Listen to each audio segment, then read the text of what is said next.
Hey everyone, Eric here once again. This week, Death is back as the Soul Reaper, and we're going to review everything about this update. Soul Reaper is a daily distraction and diversion that involves the player helping Death harvest the souls of various boss monsters. To start the activity, a player must visit Death's office via a portal next to the Draenor village Lowstone. The office has been graphically updated and it looks awesome.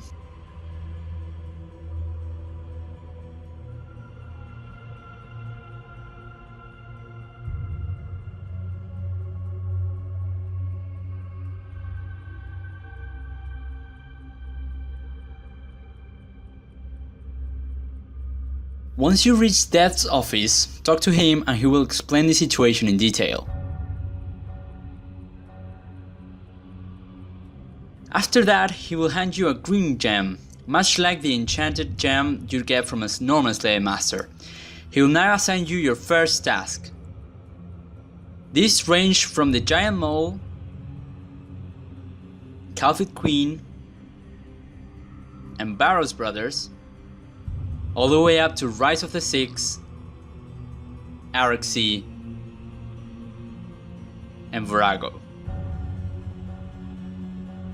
In case you don't like that task, Death will give you up to 5 alternatives per day, but each alternative offered after the first will reduce the Reaper points you receive on completion by 25%, down to none on the 5th. Now for the rewards.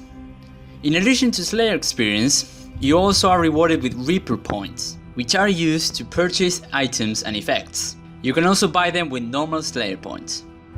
For the items, we have an Aura Refresh, one for each tier, which resets the cooldown for that combat aura. Then we have Death's Steel, which reduces the degradation of armor and weapons by 50% on your next death. And lastly, an Incomplete Hydrix, which is a tradable gem which can be combined with a cut onyx to create powerful jewelry that degrades to dust after 10 hours of combat.